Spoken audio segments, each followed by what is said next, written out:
Welcome back to Amplified. School board meetings have become battlegrounds, with parents duking it out over hot-button culture war issues. From debates over the coronavirus, mask and vaccine mandates, to educational curricula, namely critical race theory, which became the boogeyman of the right, school discord is at a fever pitch. But a group of mostly Democratic women are now trying to fight through all the noise and antagonistic rhetoric from mainly conservative parents taking over school meetings. They're called the Red, Wine, and Blue. And leaders Julie Collins and Julie Womack are here tonight to tell us how they're mobilizing this group of about 300,000 suburban moms to push back from the left. Julie and Julie, welcome to Amplified. I'm going to start with Julie Womack, who is technically in my top right here. Tell us, what is Red, Wine, and Blue, and what motivated the founding of this group? Well, we are a community of about 300,000 women, and we were founded originally. It was kind of a pushback on Trump. So many people were upset after that election, but that moved into really fighting disinformation in our suburbs and standing up for families and the things that we need. So, Julie Collins, I'm curious, and both of you actually, like, what have you seen at these school meetings? We've been covering quite a bit of this, and some of them look crazy. So besides mask mandates and critical race theory that these parents, are going off on, what's everybody so mad about? Well, they're mad about a lot of different things. They're fussing now about books. It seems to change every couple of months what the boogeyman of the day is. And right now they are looking to pull books about Rosa Parks, books about Martin Luther King Jr., books that have been on library shelves for years and decades, actually. And now all of a sudden there's a problem with these books.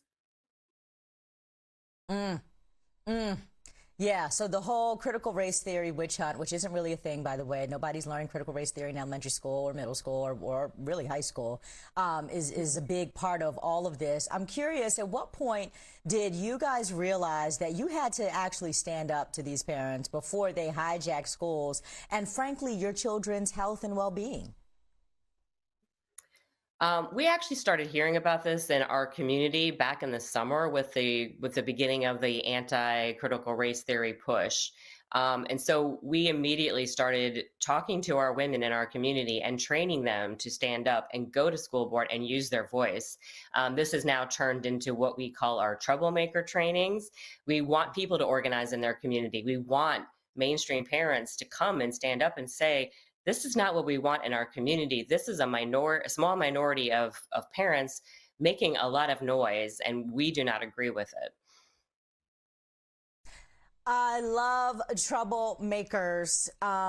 I'm thinking about how large you are. I mean, this is a whole big crew of people all across the country that are a part of your group. It's making me think about the last election cycle, actually when Donald Trump was first elected, when women just mobilized all across the country. Clearly, there was the Women's March, there was a resist movement, there was a lot of people who just came together under a common mission. I'm curious about the political leaning here, or at least the intentionality about saying we're kind of pushing back from the left, and how that alignment came to be in your organizing strategy, given that the politics are what is so inflammatory. Talk to me about how that plays into your conversations and your ability to just engage with the other side. Well, I think that we have a bottom line where, our moms care about their children and their children's education. And so we do have ladies who are really on both sides of the aisle, so to speak. But we all come together because we care about what is happening in our schools. And we know that there is no critical race theory being taught in the K through 12 area. We know that. And we know that these books have been books that have been educating and enlightening and, just working with our kids for all these years, and even with us. And so the fact that they don't want children to learn about stories that are just so very important is ridiculous. And we see how, folks don't know about things. People didn't know anything about the Tulsa riots. And, that was enlightening to a lot of folks this past May. And, some of us have known about it for decades, but, that information is not getting out. And so to ban our history is just absolutely not okay with us. And that's why we're all pushing back. Again, this is about our children. Yeah, and you speak more to that because I can get really hyper political about these things. I got 3 kids, but I often come back to the politics and, the conservatives being crazy. But if you could, Julie, talk more about the impact on the children. What are the moms saying about what's happening with their kids, the quality of the education for sure? But I'm curious if the children are feeling emotional impacts as well as the gap there in the education they could be receiving. Oh, well, I mean, these books that are being targeted are almost exclusively books that either are stories about Black individuals or members of the LGBT community. So for those, I mean, for all children in the school, I want my kids to be prepared for the 21st century, for a global economy, for the jobs that they're going to have. So they need to learn real history, not fairy tales. But also, what message are we sending to the children in the schools when we're pulling books from libraries?